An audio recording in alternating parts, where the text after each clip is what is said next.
നിത്യാനന്ദ ശ്രീ അദ്വൈത ഗദാധര ശ്രീവാസാദി ഗൗരവൃന്ദ.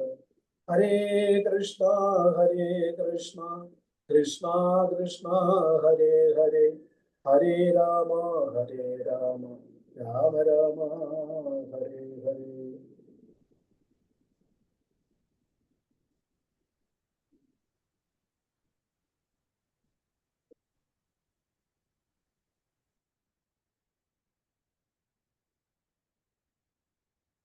ഹരേ കൃഷ്ണ. ഇന്നത്തെ നമ്മുടെ ക്ലാസ്സിലേക്ക് എല്ലാവരെയും ഞാൻ സുസ്വാഗതം ചെയ്യാണ്. ആക്ച്വലി ഞാൻ ഇന്ന് ബാംഗ്ലൂരിൽ നിന്നാണ് ലൈവ് ചെയ്യുന്നത്. കാരണം കഴിഞ്ഞ ക്ലാസ് നമ്മുടെ 26-ാം തീയതി ആയിരുന്നു. 28-ാം തീയതി ഞാൻ വണ്ടിയിൽ നിന്ന് വീണു. ഞാൻ എൻ്റെ വലത് കൈയുടെ തള്ളവിരല് ലിഗമെന്റ് പോയി എന്നല്ല, ഡാമേജ് ആയി കുറച്ച്. പേന പിടിക്കാൻ പറ്റുന്ന നോട്ട്സ് തയ്യാറാക്കുന്നത്. അതുകൊണ്ട് ഞാനിപ്പം ടാബിൽ നിന്നാണ് ചെയ്യുന്നത്. അപ്പോൾ ഒറ്റയ്ക്ക് ജീവിതം ബുദ്ധിമുട്ട് ആയിട്ട് തോന്നി. കാര്യം വലത് കൈയുടെ പ്രശ്നം. അതുകൊണ്ട് ഞാൻ ബാംഗ്ലൂർ മക്കളിടത്തിലാണ്. ഈ മാസം മൊത്തം ഇവിടെ ആയിരിക്കും. അപ്പോൾ ക്ലാസ് സ്റ്റോപ്പ് ചെയ്യാൻ തോന്നിയില്ല. അതുകൊണ്ട് ക്ലാസ് എങ്ങനെയെങ്കിലും എടുക്കണമെന്നൊരു ആഗ്രഹം തോന്നിയുണ്ട്. ക്ലാസ് കണ്ടിന്യൂ ചെയ്യണം. ഇവിടെ എയർഫോഴ്സ് ഹോസ്പിറ്റലിൽ പോയെല്ലാം കാണിച്ചു. നാസിക്കിൽ പറഞ്ഞ് ഓപ്പറേഷൻ വേണ്ടി വരുമെന്ന് പറഞ്ഞു. പക്ഷെ കൃഷ്ണകർവ് കൊണ്ട് ഭക്തന്മാരുടെ ആശീർവാദം പ്രാർത്ഥനയും കൊണ്ട് ഇതുവരെ ഓപ്പറേഷൻ വേണമെന്നാണ് ഡോക്ടറുടെ തീരുമാനം. എല്ലാവരെയും കാണിച്ചു. ഓർത്തോപെഡിയാട്രിഷനെ കാണിച്ചു. അത് കഴിഞ്ഞ് ഒരു സർജനെ കാണിച്ചു, പ്ലാസ്റ്റിക് സർജറി ചെയ്യുന്ന സർജനെ കാണിച്ചു. അവരെല്ലാം പറഞ്ഞപ്പോൾ ഓപ്പറേഷൻ വേദനയുണ്ട്, എന്നാലും നമ്മളുടെ ഡേ ടു ഡേ ലൈഫ് എല്ലാം നടക്കുന്നു. നമ്മൾ വളരെയധികം പ്രധാനപ്പെട്ട ഒരു വിഷയത്തെ കുറിച്ച് ചർച്ച ചെയ്തിട്ടുണ്ട്. അതായത് നമ്മുടെ ഭക്തിയിൽ 3 കാര്യങ്ങളായിരുന്നു നമ്മൾ ചർച്ച ചെയ്തത്. ഭക്തിയിൽ നമ്മൾ തീവ്രത ഉണ്ടെങ്കിൽ അത് എങ്ങനെ മനസ്സിലാക്കാം? 2, എന്തിനാണ് തീവ്രത? 3, എങ്ങനെയാണ് തീവ്രത ഭക്തിയിൽ വരുത്തേണ്ടത്? അത് നമ്മൾ ഇതുവരെ ചർച്ച ചെയ്ത വിഷയം എന്ന് പറഞ്ഞാൽ, ഒന്ന് ആദ്യം ഞാൻ നിങ്ങളോട് പറഞ്ഞത് ടൈം മാനേജ്മെന്റിനെ കുറിച്ചാണ്. അതായത് സമയത്തിനെ നമ്മൾ എങ്ങനെ മിസ്യൂസ് ചെയ്യാതിരിക്കുക. പ്രധാനമായിട്ടും ഞാൻ പറഞ്ഞത്, നമുക്ക് എല്ലാവർക്കും 24 മണിക്കൂറേ ഉള്ളൂ.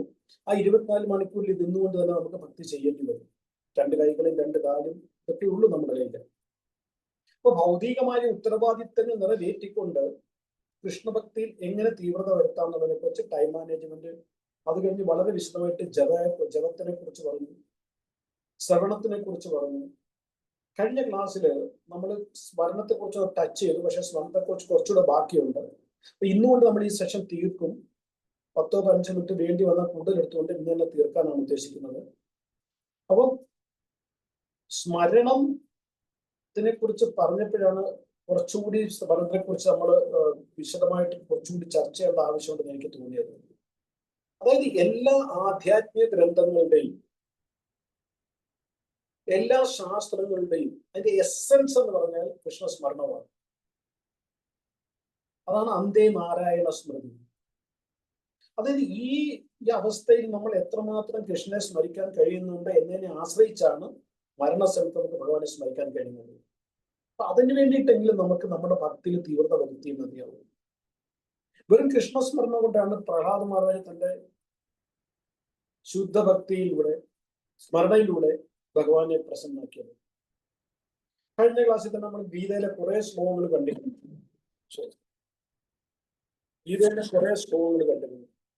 ആ ശ്ലോകങ്ങളുടെ എല്ലാം എസെൻസ് എന്താണെന്ന് ചോദിച്ചു കഴിഞ്ഞു കഴിഞ്ഞാൽ, always remember Krishna, never forget Krishna. ഇത് നമ്മൾ ഇതിന്റെ അർത്ഥം വളരെ വ്യാപ്തിയുള്ള ഒരു അർത്ഥമാണ്. അതായത് എപ്പോഴും കൃഷ്ണനെ സ്മരിക്കുക, ഒരിക്കലും മറക്കാതിരിക്കുക. അപ്പൊ ഒരിക്കലും മറക്കാതിരിക്കുക എന്ന് പറഞ്ഞു കഴിഞ്ഞാൽ തന്നെ എപ്പോഴും സ്മരിക്കുക എന്നാണല്ലോ. എപ്പോഴും സ്മരിക്കുക എന്ന് പറഞ്ഞാൽ തന്നെ ഒരിക്കലും മറക്കാതിരിക്കുകയാണല്ലോ. ഇനി രണ്ടും കൂടെ പറഞ്ഞതിന്റെ അർത്ഥമല്ലോ എന്ന് വെച്ച് കഴിഞ്ഞാല്, യാതൊരു വിധത്തിലുള്ള ലൂപ്പുകളുമില്ല. 24 മണിക്കൂർ ഉറക്കത്തിൽ പോലും കൃഷ്ണനെ സ്മരിക്കണം. അപ്പൊ ഭക്തിയിൽ എങ്ങനെ തീവ്രത വരണമെന്നാണ് നമ്മൾ ചർച്ച ചെയ്യുന്നത്. അത് സ്മരണമായിട്ട് എന്താ ബന്ധം? എന്റെ ചോദ്യം മനസ്സിലായില്ലേ? നമ്മൾ ചർച്ച ചെയ്യുന്ന വിഷയം എന്ന് പറഞ്ഞാൽ നമ്മുടെ സാധനത്തിൽ എങ്ങനെ തീവ്രത കൊണ്ടുവരാമെന്ന്. അതും സ്മരണമായിട്ട് എന്താണ് ബന്ധം? അതായത് തീർച്ചയായിട്ടും ബന്ധമുണ്ട്. കാരണം എത്രമാത്രം നമ്മൾ ഭഗവാനെ കുറിച്ച് ചിന്തിക്കുന്നു, അത്രമാത്രം നമുക്ക് ഭഗവാനുള്ള സ്നേഹം, പ്രേമം എത്രമാത്രം നമ്മുടെ ഉള്ളിൽ ഭഗവാനോടുള്ള സ്നേഹം വർദ്ധിക്കുന്നു, അത്രമാത്രം നമ്മുടെ ഉള്ളിൽ ഭഗവാനെ കുറിച്ച് സ്വാഭാവികമായിട്ട് തന്നെ സ്മരണ വരും. അപ്പൊ സ്നേഹവും സ്മരണവും വരുമ്പോൾ തന്നെ ഭക്തിയിൽ തീവ്രത വരും. ഭക്തിയിൽ തീവ്രത വരുമ്പോൾ തന്നെയാണ് സ്നേഹവും നമ്മുടെ സ്മരണയും കൂടുന്നത്. ഇത് രണ്ടും ബന്ധപ്പെട്ട് കിടക്കുകയാണ്. അപ്പൊ എത്രമാത്രം നമ്മൾ ഭക്തിയിൽ തീവ്രത കൈവരിക്കുന്നു, അത്രമാത്രം നമ്മുടെ ഉള്ളിൽ കൃഷ്ണ സ്മരണ വർദ്ധിക്കും. അതനുസരിച്ച് നമ്മുടെ ഉള്ളിലുള്ള ഭൗതികമായ ആഗ്രഹങ്ങൾ, സമ്പത്തിനോടുള്ള ആഗ്രഹങ്ങൾ, ബന്ധുക്കളുള്ള ആഗ്രഹങ്ങൾ, പേരും പ്രശസ്തിയോടുള്ള ആഗ്രഹങ്ങൾ, അത് വേണം, ഈ എല്ലാ ആഗ്രഹവും ക്രമേണ കുറഞ്ഞ് നമ്മുടെ ചിത്തം കൃഷ്ണപാദത്തിൽ മാത്രം കേന്ദ്രീകരിക്കും. അപ്പൊ അതായിരിക്കും നമ്മുടെ ജീവിത ലക്ഷ്യം. അതായത് ഭഗവാന്റെ നമ്മുടെ മനസ്സിലുള്ള സ്മരണ, ചിത്തത്തിൽ ഭഗവാൻ വരും. ഇത് രണ്ടും വ്യത്യസ്തമാണ്. ഭഗവാനെ സ്മരണയിൽ നമ്മൾ കൊണ്ടുവന്നു കഴിഞ്ഞു കഴിഞ്ഞാൽ ആ സ്മരണ പലപ്പോഴും നമുക്ക് നഷ്ടപ്പെട്ടു. വേറെ എന്തെങ്കിലും വരും, ഭഗവാന്റെ നമ്മുടെ ഉള്ളിൽ പോകാം. പക്ഷെ ഒരു പ്രശ്നം, നമ്മുടെ ചിത്തത്തിൽ, നമ്മുടെ ബോധത്തിൽ, നമ്മുടെ മനസ്സിൽ ഭഗവാൻ വന്നു കഴിഞ്ഞാൽ അവിടെ ഒന്നും പോകാൻ പറ്റില്ല. അപ്പൊ നമ്മൾ ചിത്തത്തിൽ ഭഗവാനെ കൊണ്ടുവരണമെങ്കിൽ നമ്മൾ നിരന്തരം ഭഗവാനെ സ്മരിക്കണം. നമ്മൾ തീവ്രമായിട്ട് ഭക്തി ചെയ്യണം. തീവ്രമായിട്ട് ഭക്തി എന്ന് പറഞ്ഞാൽ എന്തെല്ലാം പ്രക്രിയകൾ ഇന്ന് നമ്മൾ ചെയ്യുന്നു അതിൽ കൊണ്ടൊന്നും ചെയ്യേണ്ട. ഇതേ ഹരേ കൃഷ്ണ മഹാമന്ത്രം, ഇതേ സോളാമാല, ഇതേ ഭാഗവതം, ഇതേ കഥകള്, പക്ഷെ അതിന് കുറച്ചുകൂടെ തീവ്രത വരണം. ആ തീവ്രത എന്ന് പറഞ്ഞതിന്റെ അർത്ഥം എന്താ, നമ്മൾ വളരെ മനസ്സിലാക്കാൻ വേണ്ടി കുറച്ചുകൂടെ വിശദമായിട്ട് ഞങ്ങൾ ചർച്ച ചെയ്യുന്നുണ്ട്. അപ്പൊ നമ്മുടെ ഭക്തിയിൽ ഇപ്പൊ തീവ്രത ഉണ്ടോ എന്നൊരു ചോദ്യം ഞാൻ ആദ്യം ചോദിച്ചിരുന്നു. ഉണ്ടോ എന്നോ ഇല്ലയോ എന്ന് മനസ്സിലാക്കേണ്ട ഏറ്റവും എളുപ്പമായ വഴി എന്ന് പറഞ്ഞു കഴിഞ്ഞാൽ, ഒരു ദിവസം 24 മണിക്കൂർ നമ്മൾ എത്രമാത്രം കൃഷ്ണനെ സ്മരിക്കുന്നു, എത്രമാത്രം മായയെ സ്മരിക്കുന്നു, ഇത് രണ്ടും കൂടെ നമ്മൾ കമ്പയർ ചെയ്യുമ്പോൾ നമുക്ക് മനസ്സിലാക്കും. 1 മണിക്കൂർ ഞാൻ ഭഗവാന് വേണ്ടിയാണോ കൂടുതൽ സ്മരിക്കുന്നത്, മായയാണോ കൂടുതൽ സ്മരിക്കുന്നത്? ഭഗവാന്റെ അന്തരംഗ ശക്തിയാണോ കൂടുതൽ സ്മരിക്കുന്നത്, ബഹിരംഗ ശക്തിയാണോ കൂടുതൽ സ്മരിക്കുന്നത്? എന്താണ് മായയെക്കുറിച്ചുള്ള സ്മരണ? ഭഗവാനെ കുറിച്ചല്ല, നമ്മൾ എന്തിനെ കുറിച്ചല്ല ഓർക്കുന്നത്. അത് മക്കളെ കുറിച്ചാകാം, ഭാര്യയെ കുറിച്ചാകാം, ഭർത്താവിനെ കുറിച്ചാകാം, വേറെ എന്തൊക്കെ സ്മരിക്കുന്നത് ഭഗവാനെ കുറിച്ചല്ലാതെ അതെല്ലാം മായയെക്കുറിച്ചാണ് സംസാരിക്കുന്നത്. അതുപോലെ നമ്മൾ നമ്മുടെ ജീവിതത്തിൽ ഒരു ദിവസം നമ്മൾ എത്ര കൃഷ്ണനെ മിസ് ചെയ്യുന്നു, എത്ര പ്രാവശ്യം, എത്ര നമ്മൾ മായയെ മിസ് ചെയ്യും. ഇത് നമ്മളൊന്ന് കമ്പയർ ചെയ്ത് നോക്കുക. മായയെ മിസ് ചെയ്യാന്ന് പറഞ്ഞാൽ പലപ്പോഴും തോന്നില്ലോ, പണ്ടൊക്കെ ആയിരുന്നെങ്കിൽ പത്തിയിൽ വന്നിട്ട് ഞാൻ 10 വർഷം മുമ്പായിരുന്നെങ്കിൽ ഇത് ആരുടെ ഓഡിയോ ഓഫ് ചെയ്യണേ ആരുടെയാന്ന് വെച്ചാൽ വളരെ ഡിസ്റ്റർബ് ഓഡിയോ ഓഫ്. പിന്നെ എല്ലാവരും അതുകൊണ്ട് ഓഡിയോ ചെക്ക് ചെയ്ത് ഓഡിയോ. പിന്നെ പണ്ടൊക്കെ ആയിരുന്നെങ്കിൽ ഓണത്തിനായിരുന്നെങ്കിൽ സിനിമയ്ക്ക് പോകാമായിരുന്നു, ടിവിയുടെ മുമ്പിൽ ഇരിക്കാമായിരുന്നു, അവിടുത്തെ ഹോട്ടലിലെ മസാല ദോശയും പൊറോട്ടയും ഒക്കെ വളരെ ഇഷ്ടമായിരുന്നു. ഇങ്ങനെയുള്ള ചിന്തകൾ നമ്മൾ മിസ് ചെയ്യുകയാണ്. ഇതൊക്കെ നമുക്ക് പറ്റാത്ത കാര്യങ്ങൾ ഇന്ന് പറ്റുന്നില്ല, അന്ന് ചെയ്യുമായിരുന്നു. നല്ല മഴ പെയ്യുമ്പോൾ നല്ല ചൂട് ചായ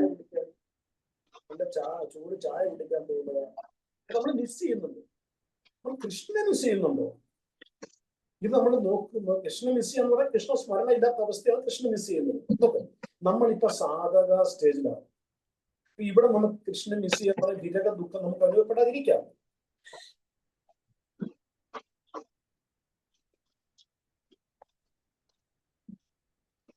കൃഷ്ണനെ മിസ് ചെയ്യാൻ, കൃഷ്ണന്റെ വിരക ദുഃഖം അനുഭവപ്പെടാതിരിക്കാം.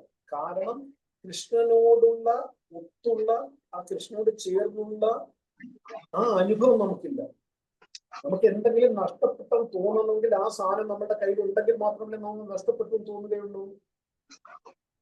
അപ്പൊ നഷ്ടപ്പെട്ടു നമുക്ക് കൃഷ്ണന്റെ സ്മരണ ഇല്ലാതിരിക്കണമെന്നുണ്ടെങ്കിൽ, ഇല്ലാത്തതിൽ ദുഃഖം വരണമെന്നുണ്ടെങ്കിൽ എപ്പോഴെങ്കിലും നമ്മുടെ ഉള്ള സ്മരണ ഉണ്ടായിരുന്നിരിക്കണം. ഇനി നമുക്ക് കൃഷ്ണന്റെ വിരഹ ദുഃഖം ഇല്ലാത്തതിന്റെ കാരണം ഒരിക്കലും നമ്മൾ നമ്മുടെ ചിത്തത്തിൽ കൃഷ്ണനെ സ്ഥാപിച്ചിട്ടില്ല. അതായത് ഞാനിപ്പോ പറഞ്ഞു, ഭഗവത്ഗീതയില് കുറെ ശ്ലോകങ്ങൾ ഭാഗവതമുണ്ട്. മന്മന മതഭക്തം നമസ്കാരം, അങ്ങനെ കുറെ ശ്ലോകങ്ങൾ ഞാൻ കഴിഞ്ഞ ക്ലാസ് പറഞ്ഞിരുന്നു. അതില് ചതുശ്ലോകി ഗീതയുടെ 3-ാമത്തെ ശ്ലോകത്തിൽ പറയുന്നത് എന്താണ്? 10.10 എനിക്ക്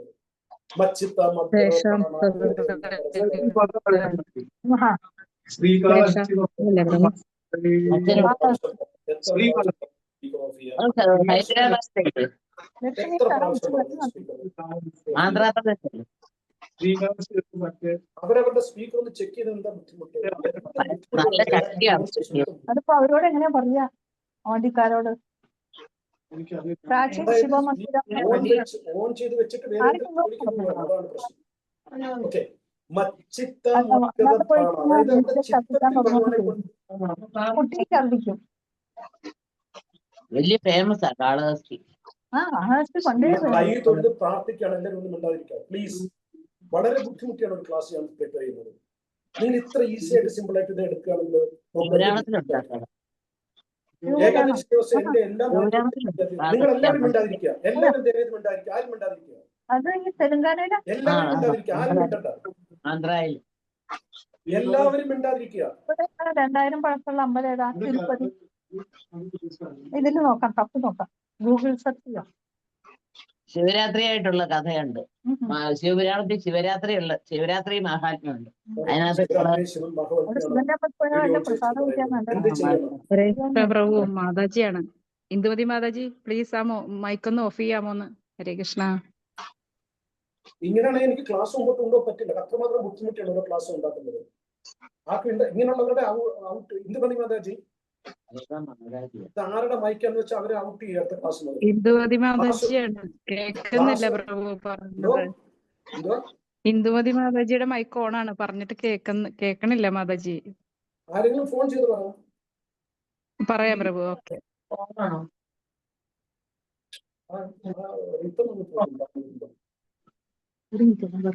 മൊബൈൽ സാധക സ്റ്റേജിൽ നമ്മൾ കൃഷ്ണനെ മിസ് ചെയ്യാതിരിക്കേണ്ട കാരണം എന്ന് പറഞ്ഞാൽ നമ്മുടെ ഉള്ളിൽ, നമ്മുടെ ചിത്തത്തിൽ, ഞാൻ പറഞ്ഞത് മച്ചിത്തം അഗ്രവപ്പാണ്, ചിത്തത്തിൽ ഭഗവാനെ കൊണ്ടുവരും സ്മരണയിൽ ഭഗവാനെ കൊണ്ടുവരും തമ്മിൽ വ്യത്യാസമുണ്ട്.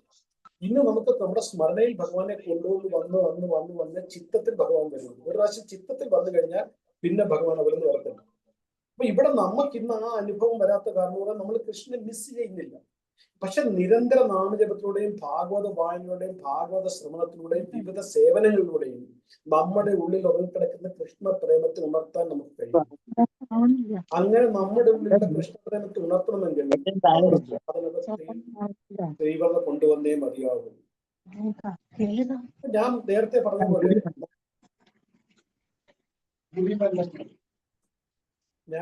പറഞ്ഞ പോലെ നമ്മുടെ സാധന ഭക്തിയുടെ ഉദ്ദേശം എന്ന് പറയുന്നത് കൃഷ്ണസ്മരണമായിരിക്കും. അപ്പം നവവിധ ഭക്തിയിൽ പ്രഹ്ലാദ മഹാരാജാവ് ശ്രവണത്തിനും കീർത്തനത്തിനും ശേഷമാണ് സ്മരണം പതിരിക്കുന്നത്. അതെന്തുകൊണ്ടാ? നമ്മളും ശ്രവണവും ജപവും കഴിഞ്ഞതിന് ശേഷമാണ് ഞാൻ സ്മരണത്തിനെ കുറിച്ച് ക്ലാസ് പറഞ്ഞത്. ആദ്യം നമ്മൾ ടൈമാനുകളിൽ വേണ്ടി ശ്രവണത്തെ കുറിച്ച് പറഞ്ഞു, ജപത്തിനെ കുറിച്ച് പറഞ്ഞു, പിന്നെ ശ്രവണത്തിനെ കുറിച്ച് പറഞ്ഞു, പിന്നെയാണ് നമ്മൾ സ്മരണത്തിനെ കുറിച്ച് പറഞ്ഞത്. കാരണം എത്രമാത്രം നമ്മൾ കൃഷ്ണനെ കുറിച്ച് കേൾക്കുന്നു, എത്രമാത്രം നമ്മൾ നാമം ജപിക്കുന്നു, അത്രമാത്രം കഴിഞ്ഞ് നമ്മുടെ ഉള്ളിൽ കൃഷ്ണസ്മരണം വരത്തുള്ളൂ. കൃഷ്ണസ്മരണം വന്നതിന് ശേഷം നമുക്ക് നാമം ജപിക്കാനോ അല്ലെങ്കിൽ ഭാഗവതം വായിക്കാനോ കേൾക്കാനോ കഴിയില്ല. നമ്മൾ എത്രമാത്രം ഭക്തിയിൽ തീവ്രത കൊണ്ടുവരുമ്പോൾ, അതായത് നമ്മുടെ ശ്രവണത്തിലും കീർത്തനത്തിലും തീവ്രത കൊണ്ടുവരുമ്പോൾ ഓട്ടോമാറ്റിക്കലി സ്മരണം വരും. ആ സ്മരണം നമ്മൾ ഇന്ന് മിസ് ചെയ്യുന്നില്ല. അർജുനന് ദ്വാരകയിൽ നിന്ന് ഭഗവാൻ ഈ ഭൗതിക ലീല അവസാനിച്ച് പോയി കഴിഞ്ഞ് വരുമ്പോഴേ യുധിഷ്ഠിരന്മാരെ ചോദിക്കുന്നുണ്ട്, നിന്റെ എന്തൊക്കെയാണ്, എന്തുകൊണ്ടാണ് നീ ഇത്ര വിഷമനായിരിക്കുന്നത്? കുറെ ചോദ്യങ്ങൾ ചോദിക്കുന്നുണ്ട്.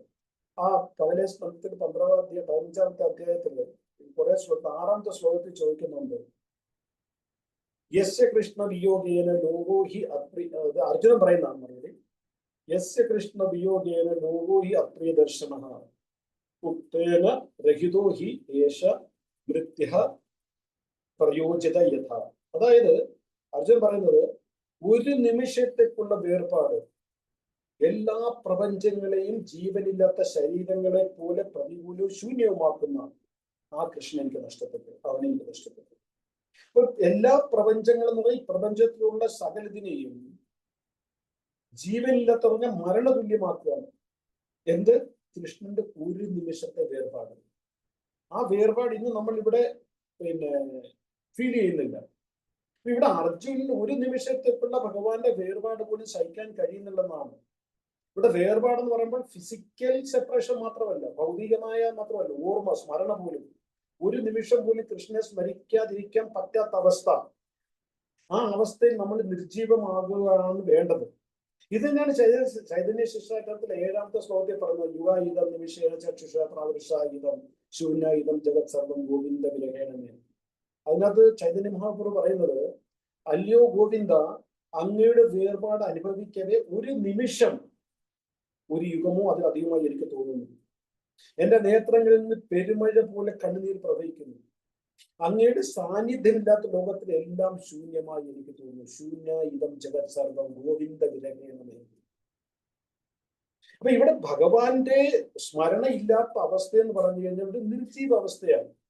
നമുക്ക് ഇന്ന് അവസ്ഥ ഇല്ലാത്ത കാരണം നമുക്ക് വേറെ ഒരുപാട് സ്മരണകൾ നമ്മുടെ ഉള്ളിൽ ഉള്ളത് കൊണ്ട് ഒരു നഷ്ടബോധം നമുക്ക് തോന്നുന്നില്ല. അപ്പൊ ഈ ഭൗതിക ലോകത്തിൽ നിന്നും ഭഗവാൻ പോയപ്പോൾ അർജുനൻ വിരഹാഗ്നിയിലിരിക്കുകയായിരുന്നു. ഭഗവാൻ അർജുനൻ മാത്രമല്ല, പാണ്ഡവരും വിരഹത്തിന്റെ അഗ്നിയിലിരിക്കുകയായിരുന്നു. വിരഹ ദുഃഖം അനുഭവിക്കായിരുന്നു. എന്തിനാ ഈ ഭൂമി ദേവി പോലും വിരഹത്തിന്റെ വേദന അറിഞ്ഞു. എന്തുകൊണ്ട് ആ വിരഹം ഇന്ന് നമുക്ക് ഫീൽ ചെയ്യുന്നില്ല? അതായത് ഞാൻ പറഞ്ഞത് കൃഷ്ണന്റെ ഫിസിക്കൽ അപ്പിയറൻസിനെ കൊണ്ട് നമ്മൾ പോകുന്ന അമ്പലം, ഇപ്പൊ ഞാൻ രാധാ മദൻ ഗോപാലിനെ മിസ് ചെയ്യും. കാരണം ദിവസം രാവിലെ ഭഗവാന്റെ മുമ്പിൽ പോയി നിൽക്കുക, ഭഗവാന്റെ മുമ്പിൽ ജപിക്കുക, ഭഗവാന്റെ ഫ്ലവർ ഓഫർ ചെയ്യുക, ആ രാവിലത്തെ ദർശനം, ഭഗവാന്റെ 8 മണിക്കുള്ള ദർശനം, ഇതൊക്കെ മിസ് ചെയ്യുന്നുണ്ട്. അപ്പൊ നമ്മൾ എപ്പോഴും മിസ് ചെയ്യുന്നില്ല, രാവിലെ ആ സമയമാകുമ്പോൾ മിസ് ചെയ്യുന്നുണ്ട്. അപ്പൊ ഇന്ന് നമ്മളത് മിസ് ചെയ്യുന്നില്ലെങ്കിൽ ഭഗവാൻ ദ്വാരകയിലുള്ള ഭഗവാന്റെയോ അല്ലെങ്കിൽ വൃന്ദാവനത്തിലുള്ള ഭഗവാന്റെ കാര്യമല്ലോ, നമ്മൾ പോകുന്ന ക്ഷേത്രത്തിൽ നമ്മൾ ഒരു പ്രാവശ്യം പോകാതിരുന്നാൽ, ഒരാഴ്ച പോകാതിരുന്നാൽ, ഒരു മാസം പോകാതിരുന്നാൽ നമ്മൾ ഭഗവാനെ വിസ്മരിക്കുന്നുണ്ടോ? ഇല്ലെങ്കിൽ നമ്മുടെ സ്മരണയിൽ പോലും പ്രശ്നമില്ല. അപ്പൊ നമ്മൾ ഭഗവാനെ ഒഴിച്ച് എല്ലാവരും മിസ് ചെയ്യാറുണ്ട്. മിത്രങ്ങളെ മിസ് ചെയ്യാറുണ്ട്, മൊബൈൽ മിസ് ചെയ്യാറുണ്ട്. മൊബൈൽ കണ്ടില്ല എന്തുവാണ്? ശൂന്യ ഇതം ജഗത് സർവം മൊബൈൽ വിരഹേണമേ. 1 മണിക്കൂർ മൊബൈൽ കണ്ടില്ല നമുക്ക് ജീവിക്കാൻ പറ്റില്ല. കാരണം മൊബൈൽ നമ്മുടെ ജീവിതത്തിൽ, അല്ലെ മൊബൈൽ അല്ലെങ്കിൽ മൊബൈൽ ഞാൻ ഉദാഹരണം പറഞ്ഞിട്ടുണ്ട്. മൊബൈലാകാം, ബന്ധുക്കളാകാം, ഭാര്യയാകാം, ഭർത്താവാകാം, മക്കളാകാം. ഇവരൊക്കെ നമ്മുടെ ജീവിതത്തിന്റെ അവിഭാജ്യ ഘടകമായി. പക്ഷെ ഭഗവാൻ നമ്മുടെ ജീവിതത്തിന്റെ അവിഭാജ്യ ഘടകമായിട്ടില്ല. കാരണം നമ്മുടെ ഉള്ളിൽ ഇതുവരെ കൃഷ്ണ പ്രേമം ജനിച്ചിട്ടില്ല. ഇതുവരെ നമ്മൾ ചർച്ച ചെയ്ത കാര്യങ്ങളെല്ലാം, അതായത് ശ്രവണവും ജപവും സ്മരണവും എല്ലാം എവിടെയോ നമ്മൾ നഷ്ടപ്പെടുത്തി കൃഷ്ണ സ്മരണ തിരിച്ചു കൊണ്ടുവരാൻ വേണ്ടിയാണ് നമ്മൾ ചെയ്യുന്ന സാധനാഭക്തിന്റെ ലക്ഷ്യം അതായിരിക്കണം. ഒരു ദിവസം നമ്മുടെ ഉള്ളിൽ ആ കൃഷ്ണ പ്രേമം നാം വിടണം. അപ്പോൾ മാത്രമേ നമ്മുടെ ഉള്ളിൽ കൃഷ്ണവിരഹത്തിന്റെ വേദന അനുഭവപ്പെടൂ, കൃഷ്ണവിരഹത്തിന്റെ താപം അനുഭവപ്പെടൂ. അതറിയണമെങ്കിൽ പ്രേമിച്ചിട്ടുള്ളവരെ ചോദിക്കണം എത്രമാത്രം അവരുടെ ഗേൾ ഫ്രണ്ട് അല്ലെങ്കിൽ ബോയ് ഫ്രണ്ട് മിസ് ചെയ്യുന്നു. എനിക്ക് നല്ല അനുഭവമുണ്ട്. ഞാൻ പ്രേമിച്ച കല്യാണം അച്ഛൻ മൊബൈൽ പോലും ഇല്ലായിരുന്നു. ഓരോ എഴുത്തിനു വേണ്ടിയൊക്കെ പട്ടാളത്തിന് നോക്കിയിരുന്നിട്ടുണ്ട്. അപ്പൊ ഞാൻ ആയിരിക്കുന്നു അതിന്റെ ഒരു 10% കൃഷ്ണ വിരഹത്തിന് വേണ്ടിയിട്ട് കരയാൻ കഴിഞ്ഞിരുന്നെങ്കിലും. അതെ, സത്യത്തിൽ നമ്മുടെ ഉള്ളിലുള്ള സ്നേഹത്തിന്റെ ആഴം നമ്മൾ എങ്ങനെയാണ് നിൽക്കുന്നത്? ഒരു വ്യക്തിയോടുള്ളതായിക്കോട്ടെ, ഭഗവാനോടുള്ളതായിക്കോട്ടെ, വസ്തുവിനോടുള്ള ആഴം നമ്മൾ എങ്ങനെയാണ് നടക്കുന്നത്? അത് മീറ്ററിലോ കിലോമീറ്ററിലോ ലിറ്ററിലോ നടക്കാൻ കഴിയില്ല. അതായത് നമ്മൾ ആരെയാണ് സ്നേഹിക്കുന്നത്, നമ്മൾ എന്തിനെയാണ് സ്നേഹിക്കുന്നത്, ആ വസ്തുവിനല്ലെങ്കിൽ ആളിനെ നമ്മൾ എത്രമാത്രം മിസ് ചെയ്യുന്നു, അല്ലെങ്കിൽ ആളിന്റെ വിരഹത്തിൽ നമ്മൾ ആളിനെ എത്രമാത്രം സ്മരിക്കുന്നു, അതിനെ ആശ്രയിച്ചാണ് നമ്മുടെ ഉള്ളിൽ ആ വ്യക്തി എത്രമാത്രം സ്വാധീനം ചെലുത്തിയിട്ടുണ്ടെന്ന് അറിയുന്നത്. ആ വ്യക്തി നമുക്ക് എത്രമാത്രം പ്രിയപ്പെട്ടവരാണെന്ന് അറിയുന്നത്, അല്ലെങ്കിൽ ആ വസ്തു നമുക്ക് എത്രമാത്രം പ്രിയപ്പെട്ടതാണെന്ന് അറിയുന്നത്. ഒരു ഉദാഹരണം ഞാൻ മൊബൈലിന്റെ പറഞ്ഞു. നമ്മുടെ ഒരു ആവശ്യം മൊബൈൽ കാണുന്നത് വീട്ടിൽ തന്നെയാണ്, വീട്ടിൽ തന്നെ നോക്കിയിട്ട് കാണുന്നില്ല. ടീക്കെ, ഞാൻ കുറച്ച് കഴിഞ്ഞിട്ട് നോക്കാം, അവിടെ നീ കാണും. അതോ ആ മൊബൈൽ കിട്ടാൻ നമുക്ക് ഇരിപ്പുറയ്ക്കാത്തൊരവസ്ഥ. രണ്ടും തമ്മിലുള്ള വ്യത്യാസം മനസ്സിലാക്കുക. അപ്പൊ ആദ്യത്തെ അവസ്ഥ ഈ അടുത്ത സമയത്ത് ഞാൻ ഇവിടെ വരുന്നതിന് മുമ്പ് നാസിക്കിൽ വെച്ച് ഞാൻ അവിടെ ജപിച്ചോണ്ടിരിക്കുന്നു. 10 മണിക്ക് രാവിലെ ഒരു അമ്മയും അച്ഛനും, അതായത് ഭാര്യയും ഭർത്താവും 2 വയസ്സുള്ള ഒരു കുട്ടി. അത് നടക്കാൻ തുടങ്ങിയിട്ടേ ഉള്ളൂ. അത് നടന്ന് അമ്പത്തോട്ട് കയറിയല്ല, ഇങ്ങനെ കൈകൊണ്ട് കാണിച്ചു, ഇങ്ങനെ നോക്കിക്കൊണ്ടാണ്. പിന്നെ മൊബൈലിൽ കളിച്ച് അത്ര ഹാബിറ്റായി, മിസ് ചെയ്യാൻ പറ്റുന്നില്ല. അപ്പൊ നമ്മൾ കൃഷ്ണനെ മിസ് ചെയ്യുന്നുണ്ടെങ്കിൽ, കൃഷ്ണ മിസ് ചെയ്യുന്ന ഫീൽ ചെയ്യണമെന്നുണ്ടെങ്കിൽ നമ്മൾ ആ ഭഗവാനോടുള്ള സ്നേഹം എത്രമാത്രം ഉണ്ട് അതിനെ അടിസ്ഥാനമാക്കിയായിരിക്കും. അതാണ് ഞാൻ പറഞ്ഞത്. നമ്മൾ ഒരു സത്യത്തില് സ്നേഹത്തിന്റെ ആഴം വളർത്തുന്നത് ലിറ്ററിലോ കിലോമീറ്ററിലോ മീറ്ററിലോ ഒന്നുമല്ല. നമ്മൾ ആ വ്യക്തി അല്ലെങ്കിൽ ആ വസ്തുവിനെ എത്രമാത്രം മിസ് ചെയ്യുന്നു അതനുസരിച്ചായിരിക്കും. ഒരു ഉദാഹരണം ഞാൻ പറഞ്ഞു കഴിഞ്ഞാല്, കൊച്ചു കുട്ടികൾ ആദ്യമായിട്ട് LKG-യിലും UKG-യിലൊക്കെ പോകുമ്പോൾ, ആദ്യമായിട്ട് പോകുന്ന സമയത്ത് അമ്മമാരെല്ലാം പാക്ക് ചെയ്ത് കയറ്റി വിട്ടു കഴിഞ്ഞാൽ ആ കൊച്ചു വരുന്നത് വരെ എത്ര പ്രാവശ്യം ആ കൊച്ചിനെ കുറിച്ച് അമ്മ സ്മരിക്കും. അവനിപ്പോ കഴിച്ചു കാണുമായിരിക്കുമോ, ഓടിക്കളിക്കുമോ, എവിടെയും വീഴുമോ, പറഞ്ഞ് മനസ്സിലാവുമോ? എന്നെ ഓർത്ത് കരയായിരിക്കുമോ? അടുക്കളയിലോട്ട് പോകുന്ന എന്തെങ്കിലും കഴിച്ചതിന്റെ പ്ലേറ്റ് അവിടെ ഇരിക്കുകയാണെങ്കിലോ അത് കഴിച്ചിട്ടുണ്ട് മുഴുവനും. റൂമിലോട്ട് പോകുമ്പോൾ കൊച്ചിന്റെ സോക്സോ ചെരുപ്പോ കണ്ടു കഴിഞ്ഞാല്, സ്കൂൾ ബാഗ് കണ്ടു കഴിഞ്ഞാല്, ഉടുപ്പ് കണ്ടു കഴിഞ്ഞാല് വരുന്നിടം വരെ അമ്മയ്ക്ക് ആവലാതിയായിരിക്കും. അപ്പം നമ്മളുടെ pure state of conscious level, അതായത് നമ്മളുടെ ചിത്തത്തിന്റെ ശുദ്ധ ബോധ അവസ്ഥയിൽ, ഇപ്പൊ നമ്മുടെ ശുദ്ധ ബോധാവസ്ഥയല്ല, കാര്യം മലിനമായിരിക്കുകയാണ്. ശുദ്ധ ബോധാവസ്ഥ അതേപോലെ നമ്മൾ കൃഷ്ണനെ മിസ് ചെയ്യും. കാർമേഘം കാണുമ്പോഴോ, എന്തൊരു നീല നിറം കാണുമ്പോഴോ, ഓടക്കുഴൽ കാണുമ്പോഴോ നമ്മൾ കൃഷ്ണ മിസ് ചെയ്യുന്നുണ്ടോ എന്ന് നമ്മൾ ചിന്തിക്കണം. അതായത് നമുക്ക് നമ്മുടെ ഉള്ളിൽ ആ നാച്ചുറലായിട്ടുള്ള കൃഷ്ണപ്രയം വളർത്താനുള്ള സകല പൊട്ടൻസി ഉണ്ട്. അപ്പം പക്ഷെ ഇന്ന് നമുക്കതിന് കഴിയുന്നില്ല. ആ പൊട്ടൻസി നമ്മുടെ കയ്യിലുണ്ട്. ഈ ഭൗതിക ലോകത്തിൽ ജീവിച്ചുകൊണ്ട് ഭൗതിക ഉത്തരവാദിത്തങ്ങൾ നിറവേറ്റിക്കൊണ്ട് ലിമിറ്റഡ് റിസോഴ്സസിൽ, ലിമിറ്റഡ് സമയത്തിനുള്ളിൽ ഇരുന്നുകൊണ്ട് നമ്മുടെ ഉള്ളിൽ പ്യുവറസ്റ്റ് കൃഷ്ണപ്രേമം വളർത്താൻ നമുക്ക് കഴിയും.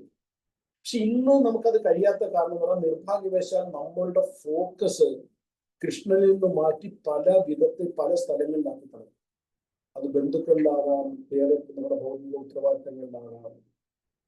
അതാണ് ഒരു മനുഷ്യജന്മത്തിന്റെ ഏറ്റവും നിർഭാഗ്യമായ അവസ്ഥ. ഞാനിപ്പം ബാംഗ്ലൂരിലാണെന്ന് പറഞ്ഞില്ല. ഞാൻ ഇടയ്ക്ക് അമ്പലത്തിൽ പോകുമ്പോഴും ഹോസ്പിറ്റലിൽ പോകുമ്പോഴും ആൾക്കാർ കൂടുമ്പോൾ 2 മണിക്കൂർ 3 മണിക്കൂറൊക്കെ ഈ ട്രാഫിക്കിന് അവിടെ എന്തിനു വേണ്ടി? എന്താണ് അവർ ജീവിതത്തിൽ നേടുന്നത്? ജീവിക്കാൻ ജോലി ചെയ്യണ്ടെന്നല്ല പറഞ്ഞത്. പറഞ്ഞതിന്റെ അർത്ഥം അവരുടെ മുഴുവൻ ഫോക്കസ് ലൈഫിലാണ്. എന്ത് നേടാനാണെന്ന് ചോദിച്ചു കഴിഞ്ഞാൽ അവർക്ക് തന്നെ അറിയില്ല. അപ്പൊ ഇങ്ങനെയുള്ള അവസ്ഥയിൽ ജീവിച്ച് മരിക്കുക എന്ന് പറഞ്ഞു കഴിഞ്ഞാൽ അതിനെക്കുറിച്ച് ചിന്തിക്കുമ്പോൾ പോലും ഒരു ദുഃഖം തോന്നുകയാണ്. അപ്പം സൗഭാഗ്യവശാൽ കൃഷ്ണകൃപ കൊണ്ട്, ഗുരുകൃപ കൊണ്ട് നമുക്ക് അതിൽ നിന്നും വ്യത്യസ്തമായ ഒരു ജീവിതം നമുക്ക് കിട്ടി. ഇന്ന് നമ്മളുടെ യാത്ര ഒരു ആധ്യാത്മിക യാത്രയാണ്. അപ്പൊ നമ്മളുടെ ബോധത്തിനെ ആ ഭൗതികമായ ജീവിതത്തിൽ നിന്ന് കൊണ്ടുവന്ന് ആധ്യാത്മികത്തിലേക്ക് കൊണ്ടുവരാൻ വേണ്ടി നമുക്കൊരു ചാൻസ് കിട്ടി. ആ കിട്ടിയിട്ടും നമ്മൾ നമ്മുടെ ഭക്തിയെ സീരിയസ് ആയിട്ട് കാണുന്നില്ലെങ്കിൽ, നമ്മുടെ ഭക്തിയിൽ നമ്മൾ തീവ്രത കൊണ്ടുവരുന്നില്ലെങ്കിൽ നമ്മളെപ്പോലുള്ള വിദ്യയുടെ പിന്നാരെയാണ്. അതെ, ഒരാൾക്ക് വായിക്കാൻ അറിയാം, എഡ്യൂക്കേറ്റഡ് ആണ്, വായിക്കാറില്ല, പക്ഷെ വായിക്കുന്നില്ല. ഒരാൾക്ക് വായിക്കാൻ അറിയില്ല, സ്കൂളിൽ പോയിട്ടില്ല. അപ്പൊ ആദ്യത്തെ ആൾക്ക് വായിക്കാൻ അറിയാം, പക്ഷെ വായിക്കുന്നത്. രണ്ടാമത്തെ ആള് സ്കൂളിൽ പോയിട്ടില്ല, അതുകൊണ്ട് വായിക്കില്ല. എന്താ വ്യത്യാസം? ഒരു വ്യത്യാസമില്ല. അതേപോലെ ഒരാൾക്ക് ഇന്ന് ഭക്തി കിട്ടിയിട്ടില്ല, ഭക്തിയെക്കുറിച്ച്, കൃഷ്ണനെ കുറിച്ച് കേട്ടിട്ടില്ല, ഉഗാണ്ടയിലോ അത് കേരളത്തിൽ എവിടെയെങ്കിലും ജനിച്ച് കൃഷ്ണനെ കുറിച്ച് അറിയില്ല, അതുകൊണ്ട് അയാൾ കൃഷ്ണഭക്തി ചെയ്യുന്നില്ല. നമുക്ക് കിട്ടിയിട്ടും നമ്മൾ ചെയ്യുന്നില്ല. ഇതിൽ ഏറ്റവും വലിയ വിഡ്ഢി ആരാണ്? കിട്ടിയിട്ടും ചെയ്യാത്ത നമ്മളാണ്. അപ്പൊ നമ്മുടെ സമയവും ശക്തിയും ഊർജത്തിന്റെ ഓരോ കണികയും ഓരോ ആറ്റവും കൃഷ്ണന് വേണ്ടി ഉപയോഗിക്കുന്ന, കൃഷ്ണഭക്തിക്ക് വേണ്ടി ഉപയോഗിക്കുന്നതിനെയാണ് ഭക്തിയിൽ തീവ്രത വരുത്തുക എന്ന് പറയുന്നത്. നമ്മൾ പ്രത്യേകിച്ച് വേറെ ഒന്നും ചെയ്യണ്ട. ആ ചെയ്യുന്നത് തന്നെ മനസ്സോടെ ചെയ്യണം, ഉത്തരവാദിത്തോടെ ചെയ്യണം. അതിനെക്കുറിച്ച് കുറച്ചുകൂടെ വിശദമായിട്ട് ഞാൻ പറയുന്നുള്ളത് പറഞ്ഞപ്പോൾ 2 സ്ലൈഡ് കഴിഞ്ഞ് പറഞ്ഞിട്ട് നോക്ക്. കൃഷ്ണഭക്തി എന്ന് പറയുന്ന ഒരു യാത്രയാണ്. ഈ ഭൗതികതയിൽ നിന്നും ആധ്യാത്മികതയിലേക്കുള്ള യാത്ര. അതായത് ഭൗതികത നിറച്ചു വെച്ചിരിക്കുന്ന മനസ്സിനെ ആധ്യാത്മികതയിലേക്ക് കൊണ്ടുപോകുന്ന യാത്ര. ഭൗതിക ലോകത്തിൽ നിന്നും ആധ്യാത്മിക ലോകത്തിലേക്ക് കൊണ്ടുപോകുന്ന യാത്ര. ഭൗതികമായ ആഗ്രഹങ്ങൾ ഉപേക്ഷിച്ച് ആധ്യാത്മികമായ ഇഷ്ടങ്ങളിലേക്ക് കൊണ്ടുപോകുന്ന യാത്ര. മായയുടെ കരാള ഹസ്തത്തിൽ നിന്നും വിമോചനായിട്ട് കൃഷ്ണന്റെ പാശത്തിലേക്കുള്ള സ്നേഹഹസ്തത്തിലേക്കുള്ള യാത്ര.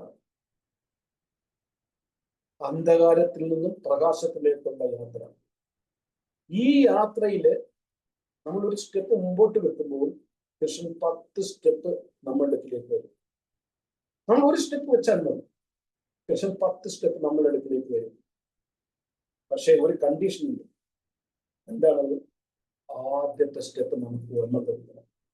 അപ്പൊ നമ്മുടെ ഭക്തിയിൽ തീവ്രത കൊണ്ടുവരാൻ ആഗ്രഹിക്കുമ്പോൾ കൃഷ്ണന്റെ മുഴുവൻ ഫോക്കസ് നമ്മുടെ ജീവിതത്തിൽ, നമ്മുടെ ആധ്യാത്മിക ജീവിതത്തിൽ വരും. കൃഷ്ണന്റെ മുഴുവൻ ഫോക്കസ് നമ്മുടെ ആധ്യാത്മിക ജീവിതത്തിൽ വരും. പക്ഷെ ഭക്തിയിൽ വന്നിട്ട് നമ്മൾ തീവ്രത കാണിക്കുന്നില്ല എങ്കിൽ, ഭക്തി വളരെ ഈസി ആയിട്ട് എടുക്കുകയാണെങ്കിൽ, ഭഗവാൻ എന്തിനു നമ്മളെ നോക്കണം? നോക്ക്, ഭക്തി സിമ്പിളാണ്, പക്ഷെ ഈസിയാണ്. ഇത് പ്രഭാതിന്റെ വചനമാണ്. സിമ്പിളാണ്. എന്ത് നമ്മളൊന്നും ചെയ്യേണ്ടത്? 4 നിയമ 16 കുറച്ച് സേവാണ്. പക്ഷെ അത്ര ഈസി അല്ല, സിമ്പിളാണ്. പക്ഷെ നമ്മൾ വെറുതെ കിട്ടിയതായതുകൊണ്ട്, ഭക്തി നമ്മൾ കഷ്ടപ്പെട്ട് കിട്ടിയതല്ല. അന്ന് നമുക്ക് എല്ലാം വിരൽത്തുമ്പിലുണ്ട്. അതുകൊണ്ട് തന്നെ നമ്മൾ അതിന് മാന്യമായ വില കൊടുക്കുന്നില്ല. കിട്ടിയതിനെ കുറിച്ച് നമ്മൾ ബോധവാന്മാരല്ല. കിട്ടിയതിനെ എങ്ങനെ ഉപയോഗിക്കണമെന്ന് നമുക്കറിയില്ല. എന്തിനേറെ ഇന്ന് നിങ്ങൾ കാണുന്ന ഓരോ ഭക്തരോടും, ഇപ്പോൾ നിങ്ങൾ 5, 10, 15, 20 വർഷമായ ഭക്തരോട് നിങ്ങൾ ഒരു പ്രാവശ്യം ചോദിച്ചു നോക്കുക, നമ്മൾക്ക് ഭക്തിയിൽ തീവ്രതയുടെ ആവശ്യമുണ്ട്, അല്ലെ ഭക്തി എന്തിനാ ചെയ്യുന്നത്? അടിക്കുമല്ലോ, എനിക്കറിയാം. പല ഉത്തരങ്ങളായിരിക്കും. 90% ആൾക്കാർ പറഞ്ഞ ഗോലോകവൃന്ദാവനത്തിൽ പോകും. ഗോലോകവൃന്ദം എന്താണെന്ന് അറിയാമോ? പോകാൻ. അതാണ് നമ്മുടെ ഉദ്ദേശം ഭക്തിയുടെ. അപ്പൊ കൃഷ്ണ പ്രേമം നമ്മുടെ ഉള്ളിൽ വളർത്തണമെന്നുണ്ടെങ്കിൽ നമ്മുടെ ഭക്തിയിൽ തീവ്രത കൊണ്ടുവരണം. അതാണ് ജീവിത ലക്ഷ്യം. ഗോലോകവൃന്ദാവനമായിക്കോട്ടെ, ഭൗതിക ലോകമായിട്ട്, നരകമായിക്കോട്ടെ, എവിടെ ആയിക്കോട്ടെ, always remember Krishna, never forget Krishna. ഭഗവാൻ നമ്മളോട് എന്തെങ്കിലും ഇപ്പോൾ ഒന്ന് ചോദിക്കുകയാണ്, നിങ്ങൾക്ക് എന്ത് വേണം? ആദ്യം ആവശ്യപ്പെട്ട് കഴിഞ്ഞാൽ 100% ആൾക്കാരും പറയും, ഇവിടുത്തെ മതിയായി എന്നെ ആധ്യാത്മ ലോകത്തിൽ കൊണ്ടുവന്നു. അത് കേൾക്കാനല്ല ഭഗവാൻ വരുന്നത്. How can I please you? എനിക്ക് എങ്ങനെ പ്രസന്നമാക്കാം? എങ്ങനെ സേവ് ചെയ്യാൻ പറ്റും? എന്ത് സേവ് ചെയ്യാൻ പറ്റും? എന്റെ ചിത്തത്തിൽ നിന്നും അങ്ങയുടെ സ്മരണ പോകരുത്. അപ്പൊ നമ്മുടെ ഈ ആധ്യാത്മിക യാത്രയിൽ ആദ്യത്തെ സ്റ്റെപ്പ് നമ്മൾക്ക് വെച്ചേ പറ്റൂ. നമ്മൾ ഒരു സ്റ്റെപ്പ് വെക്കുമ്പോൾ കൃഷ്ണൻ 10 സ്റ്റെപ്പ് നമ്മുടെ അടുത്തിലോട്ട് വരും. കൃഷ്ണന്റെ സ്റ്റെപ്പ് എന്ന് പറഞ്ഞാൽ നമ്മുടെ സ്റ്റെപ്പിനേക്കാളും കുറച്ചുകൂടി നീളമുള്ള, കുറച്ചുകൂടെ വലിയ സ്റ്റെപ്പുകളായിരിക്കും. നമ്മുടെ 100 സ്റ്റെപ്പിന് തുല്യമാണ് കൃഷ്ണന്റെ ഒരു സ്റ്റെപ്പ്. സ്റ്റെപ്പ് എന്ന് പറയുമ്പോൾ നമ്മൾ ചെയ്യുന്ന തീവ്രമായ ഭക്തിയുടെ അനുപാതത്തിന്റെ 100 ഇരട്ടി കൃഷ്ണന്റെ കൃപ നമുക്ക് കിട്ടുമെന്നാണ് പറഞ്ഞതിന്റെ അർത്ഥം. അതായത് ഇപ്പൊ നമ്മള് 16 മാല ജപിക്കുന്നു, അല്ലെ അതിൽ കൂടുതൽ ജപിക്കുന്നു, ഭാഗവതം വായിക്കുന്നു, കേൾക്കുന്നു, കുറച്ച് തീവ്ര ഭക്തി ചെയ്യുന്നു, അതിന് നമ്മൾ എത്രമാത്രം പ്രയാസപ്പെടുന്നു അതിന്റെ ഇരട്ടി ഫലം കൃഷ്ണൻ നമുക്ക് തരുമെന്നാണ് പറഞ്ഞതിന്റെ അർത്ഥം. അതാണ് ഒരു സ്റ്റെപ്പ് നമ്മൾ വെച്ച 10 സ്റ്റെപ്പ് കൃഷ്ണൻ വരുന്നത്. അതായത് നമ്മളുടെ പ്രയത്നത്തിനെ കൃഷ്ണൻ നോക്കുന്നു, ആ പ്രയത്നത്തിന്റെ 100 ഇരട്ടി ഫലം തരുന്നു. അതായത് എത്രമാത്രം നമ്മൾ കഷ്ടപ്പെടുന്നു ശാരീരികമായിട്ടും മാനസികമായിട്ടും ഭക്തി മുമ്പോട്ട് പോകാൻ, ആലോചിച്ചോണം, അതിന്റെ ഇരട്ടി ഫലം കൃഷ്ണൻ നമുക്ക് തരും. കാരണം നമ്മൾ ഭഗവാന് പ്രിയപ്പെട്ടതാണ്. നിർഭാഗ്യവശാൽ ഭഗവാൻ നമുക്ക് പ്രിയപ്പെട്ടതല്ല. അതിനൊരുപാട് തെളിവുകൾ തരാൻ കഴിയും. അത് ഞാൻ പറഞ്ഞത് തന്നെ, കൃഷ്ണ സ്മരണ എന്തുകൊണ്ടില്ല? നമ്മളെ പ്രിയപ്പെട്ടവരെല്ലാം നമ്മൾ ഓർക്കാറില്ല, മിസ് ചെയ്യാറില്ല. കൃഷ്ണനെ ഓർക്കാറില്ല, കൃഷ്ണനെ മിസ് ചെയ്യാറില്ല. ഇവിടെ ചൈതന്യ മഹാപ്രഭുവിന്റെ ഉദാഹരണം എന്ന് പറഞ്ഞാൽ, ചൈതന്യ മഹാപ്രഭു ഒന്ന് ആലോചിച്ച് നോക്കുക. നവദ്വീപില് സുന്ദരിയായ ഭാര്യ, അമ്മ, അച്ഛനായിട്ട് കഴിഞ്ഞ ഭഗവാൻ എന്തിനാണ് എല്ലാം വിട്ട് സന്യാസം സ്വീകരിച്ചത്? അതും വളരെ യങ് ഏജ്, 22 വയസ്സില്. 22 വയസ്സല്ലേ എക്സാക്ട്ലി ഞാൻ നോക്കുന്നില്ല. എന്തിനാണ് ഇത്ര യങ് ഏജിൽ ഭഗവാൻ സന്യാസം സ്വീകരിച്ചത്?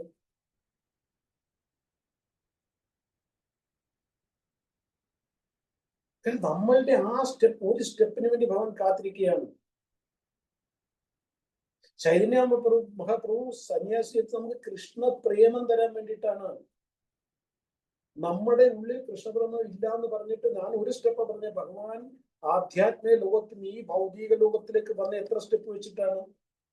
കാരണം നമ്മൾ ഇവിടെ നിന്നും ആധ്യാത്മിക ലോകത്തിലേക്ക് പോകാൻ, ഭൗതിക ലോകത്തിൽ നിന്ന് ആധ്യാത്മിക ലോകത്തിലേക്ക് പോകാൻ ഒരു സ്റ്റെപ്പ് പോലും വെക്കാത്തത് കൊണ്ട് ഭഗവാൻ സ്വയം സ്റ്റെപ്പ് വെച്ചു തുടങ്ങുന്നു. ഞാൻ പറഞ്ഞത് നമ്മൾ ഒരു സ്റ്റെപ്പ് വെച്ചാൽ ഭഗവാൻ 10 സ്റ്റെപ്പ് വെക്കുന്നു. ഇവിടെ നമ്മൾ ഒരു സ്റ്റെപ്പ് പോലും വെക്കാതെ ഭഗവാൻ അവിടെ നിന്ന് ഇവിടെ വന്നു. എല്ലാ ഭൗതികമായ കുടുംബം എല്ലാം ഉപേക്ഷിച്ച് സന്യാസം സ്വീകരിച്ചു. നമ്മുടെ ആചാര്യന്മാർ പറഞ്ഞ 4 കാര്യങ്ങൾ നമുക്ക് തരാൻ വേണ്ടിയാണ് ചൈതന്യ മഹാപ്രഭു വന്നത്. ആ 4 കാര്യങ്ങൾ വളരെ വിലപ്പെട്ടാണ്. ശ്രദ്ധിച്ചു കേൾക്കുക. നോട്ട് ബുക്കുള്ളവർ നോട്ട് ചെയ്ത് വെക്കുക. ആദ്യം നമുക്ക് കൃഷ്ണ പ്രേമം തരാൻ വേണ്ടിയാണ്.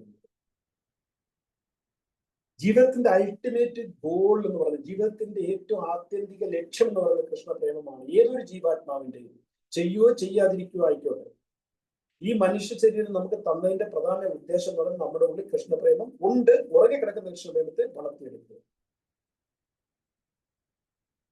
ചൈതന്യമൊപ്പം വന്നില്ലാതെ നമുക്ക് കൃഷ്ണപ്രേമത്തെ കുറിച്ച് അറിയാൻ കഴിയില്ലായിരുന്നു. അതുവരെ ജ്ഞാനഭക്തിയായിരുന്നു, ജ്ഞാനയോഗം. ആ പ്രേമത്തിനെ ഡെവലപ്പ് ചെയ്യാൻ വേണ്ടി ഭഗവാൻ ചൈതന്യമൊപ്പം കൃഷ്ണ നാമം തന്നു, ഭഗവാന്റെ നാമം തന്നു. ആ നാമത്തിലൂടെയെങ്കിലും പെട്ടെന്ന് കൃഷ്ണപ്രേമം നമ്മുടെ ഉള്ളിൽ വരുന്നു. അപ്പൊ നമുക്ക് പ്രേമം തന്നു, നാം തന്നു, പിന്നെ ധാം തന്നു. ഏതാ? വൃന്ദാവൻ ധാം. നമ്മുടെ ഇവിടുന്ന് കുറെ ഡിവോട്ടീസ് വൃന്ദാവനത്തിൽ പോയിട്ട് വന്നു.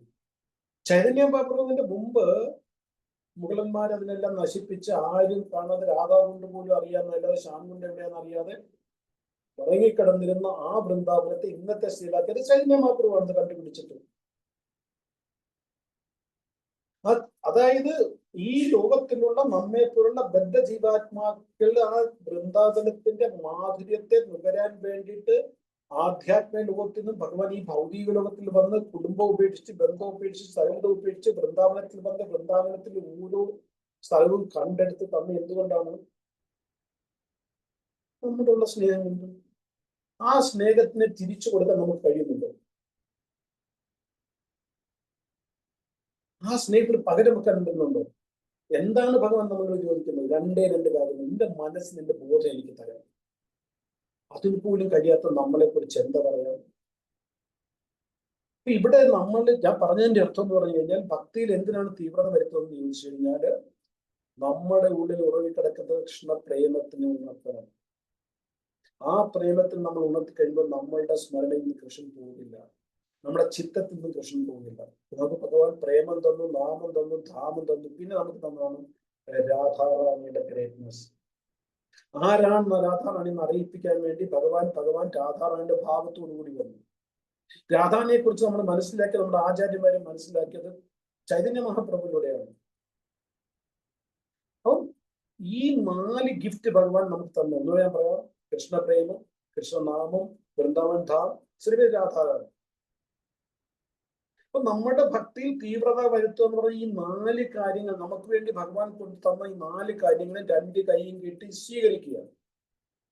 എന്നിട്ടത് ബോധപൂർവം, ബുദ്ധിപൂർവം, തന്മയത്തോടെ അത് നമ്മുടെ ഭക്തിയിൽ പ്രയോജനപ്പെടുത്തുക. കുറെ അടിസ്ഥാനപരമായ കാര്യങ്ങളാണ് ഞാൻ പറഞ്ഞത് നിങ്ങളോട്. Always remember about Krishna. എപ്പോഴും കൃഷ്ണനെ കുറിച്ച് സ്മരിക്കുക.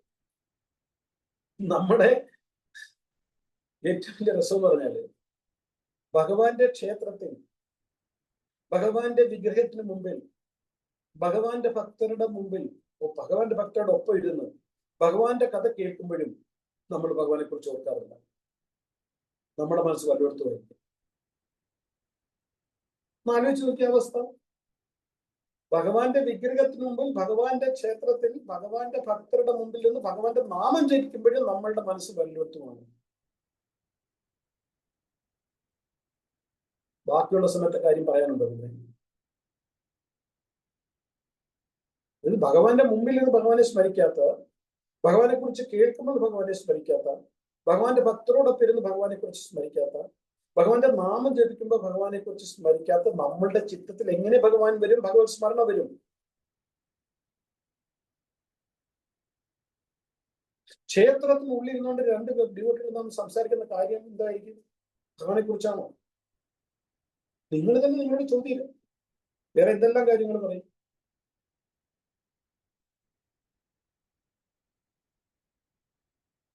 അപ്പൊ നമ്മൾ കൃഷ്ണനെ കുറിച്ച് സ്മരിക്കില്ല, നമ്മൾ കൃഷ്ണനോട് ചോദിക്കും, കൃഷ്ണൻ എന്നെ ഓർക്കുന്നുണ്ടോ? ജപിക്കുമ്പോ ആ ജപത്തിന്റെ വൈബ്രേഷൻ, ഹരേ കൃഷ്ണ നാമത്തിന്റെ വൈബ്രേഷൻ നമ്മൾ കേൾക്കില്ല. എന്നിട്ട് നമ്മൾ നമ്മളോട് ചോദിക്കും, ഞാൻ ജപിക്കുന്ന കൃഷ്ണൻ കേൾക്കുന്നുണ്ടോ? ഞാൻ കൃഷ്ണനെ സ്മരിക്കുന്നില്ല. എന്റെ ചോദ്യം, ഞാൻ കൃഷ്ണനെ സ്മരിക്കുന്നില്ല, കൃഷ്ണൻ എന്നെ സ്മരിക്കുന്നുണ്ടോ? നമ്മൾ കൃഷ്ണനെ ക്വസ്റ്റ്യൻ ചെയ്യാണ്. അതേപോലെ നാമജപത്തിന്റെ വൈബ്രേഷൻ നമ്മൾ കേൾക്കുന്നുണ്ട്, നമ്മൾ കൃഷ്ണനോട് ചോദിക്കുന്നുണ്ട്, ഞാൻ ജപിക്കുന്നത് കേൾക്കുന്നുണ്ടോ? തിരിച്ച് കൃഷ്ണൻ ഇങ്ങോട്ട് ചോദിച്ചാലോ, നീ കേൾക്കുന്നുണ്ടോ? എന്തായിരിക്കും മറുപടി? തിരിച്ച് കൃഷ്ണൻ ചോദിക്കും, നീ എന്നെ സ്മരിക്കുന്നുണ്ടോ? എന്റെ നാമത്തെ നീ കേൾക്കുന്നുണ്ടോ എന്ന് ചോദിച്ചു കഴിഞ്ഞാൽ എന്തായിരിക്കും മറുപടി? തല കീപ്പോട്ട് പിടിച്ചിരിക്കേണ്ടി വരും.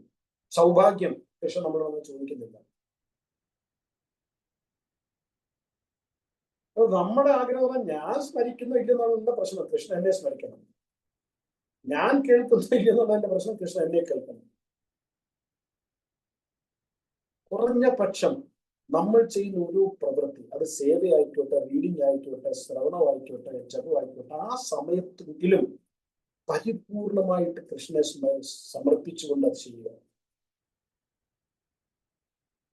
അങ്ങനെ ചെയ്യുന്നതിനാണ് തീവ്രത, ഭക്തിയുടെ തീവ്രത എന്ന് പറയുന്നത്. നമ്മൾ ചെയ്യുന്ന കാര്യങ്ങൾ തന്നെ കുറച്ചുകൂടി മെച്ചപ്പെട്ട രീതിയിൽ ചെയ്യുന്നതാണ് തീവ്രത. അതുകൊണ്ട് നമ്മുടെ മോട്ടീവ് ക്ലിയർ ആയിരിക്കണം, ഉദ്ദേശം ക്ലിയർ ആയിരിക്കണം. നമുക്ക് കോൺസെൻട്രേഷൻ വേണം, സ്ഥിരതയും വേണം, കോൺസിസ്റ്റൻസിയും കോൺസെൻട്രേഷനും വേണം. Concentration very important. നമുക്ക് സ്ഥിരതയുണ്ട്, കോൺസെൻട്രേഷൻ ഇല്ലെങ്കിലോ? എന്നും അമ്പലത്തിൽ പോകുന്നത്, എന്നും 16 മാല ജപിക്കുന്നുണ്ട്, പക്ഷെ സ്ഥിരതയില്ല. അല്ല, സ്ഥിരതയുണ്ട് പക്ഷെ കോൺസെൻട്രേഷൻ ഇല്ല. എന്നും ജപിക്കുന്നുണ്ട്, അത് കോൺസിസ്റ്റൻസിയാണ്, സ്ഥിരതയാണ്. പക്ഷെ കോൺസെൻട്രേഷൻ ഇല്ല. ജപിക്കുമ്പോൾ അവിടെ നോക്കിയിട്ട്, മോളെ ആ വെള്ളം ചൂടാക്കി മാറ്റി വെക്കണേ, സ്റ്റവ് ഓഫ് ചെയ്യണേ, എന്ത് പ്രയോജനം? അതുപോലെ motive should be clear. Motive clear ആയിരിക്കണം. അതായത് എന്തിനു വേണ്ടിയാണ് ഞാൻ ചെയ്യുന്നത്? ഒരു സേവ ചെയ്യുന്നത് എന്തിനു വേണ്ടിയാണ്? വല്ലവരും കാണിക്കാൻ വേണ്ടിയാണോ? വല്ലവരും എന്നെ പ്രശംസിക്കാൻ വേണ്ടിയാണോ? ഞാൻ ചെയ്ത ഈ കാര്യം നല്ലതാണോ? 10 പേര് നല്ലതെന്ന് പറയുന്ന കേൾക്കുമ്പോൾ ഉണ്ടാകുന്ന സുഖം, ഞാൻ നല്ലോണം കീർത്തനം ചെയ്യും, ഞാൻ നല്ലോണം പ്രഭാഷണം ചെയ്യും, ഞാൻ ഇന്നും അമ്പലത്തിൽ പോവും, ഇതായിരിക്കരുത് മോട്ടീവ്. അതായത് consistency without concentration no use. സ്ഥിരതയുണ്ട് പക്ഷെ കോൺസെൻട്രേഷനിൽ അതിന് പിന്നെ യാതൊരു പ്രയോജനമില്ല. അതേപോലെ തന്നെയാണ് ഇന്റൻഷനും. കോൺസിസ്റ്റൻസിയും കോൺസെൻട്രേഷനേക്കാളും ഇന്റൻഷൻ കൂടുതൽ ഇമ്പോർട്ടൻ്റ് ആണ്. ഞാൻ മാല ജപിക്കുന്നവരെ കാണിക്കാനാകരുത്, ഞാൻ ചന്ദ്രപ്പെടുന്നവരെ കാണിക്കാനാകരുത്, ഞാൻ നാമം ജപിക്കുന്നവരെ കാണിക്കാനാകരുത്, ഞാൻ അമ്പലത്തിൽ പോകുന്നതും ഭാഗത്തും ചെയ്യുന്നതും ഞാൻ സേവ ചെയ്യുന്നവരെ കാണിക്കാനാകരുത്. എന്റെ ഭഗവാന്റെ സ്മരണ എനിക്ക് തിരിച്ചെന്റെ ഹൃദയത്തിൽ കൊണ്ടുവരാൻ വേണ്ടി മാത്രമായിരിക്കും. അതായിരിക്കണം ഇന്റൻഷൻ. കോൺസിസ്റ്റൻസി വേണം, കോൺസെൻട്രേഷൻ വേണം, അതിനോടൊപ്പം ഇന്റൻഷൻ വേണം. അല്ലെ നമ്മുടെ ഭക്തി നമുക്ക് തീവ്രത കൊണ്ടുവരാൻ പറ്റില്ല. കൃഷ്ണൻ നമ്മെ നോക്കില്ല. ആരെങ്കിലും ധരിച്ചു വെച്ചിട്ടുണ്ടോ 16 മാല ജപിച്ച് 4 നിയമം കഴിഞ്ഞാൽ ഞാൻ എന്നെ കൊണ്ടുപോകാൻ വിമാനം കൊച്ചിൻ എയർപോർട്ടിൽ വരും, ഗോലകുടുംബ ദർശനം, അത് മനസ്സിൽ നിന്ന് മാറ്റുക.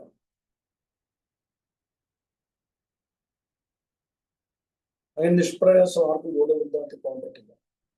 എപ്പോ വരെ നമ്മുടെ ചിത്തത്തിൽ, നമ്മുടെ ബോധത്തിൽ കൃഷ്ണൻ നമ്മൾ സ്ഥാപിക്കുന്നില്ല, അതുവരെ ഈ ഭൗതിക ലോകത്തിൽ നമുക്ക് പോകാൻ കഴിയില്ല.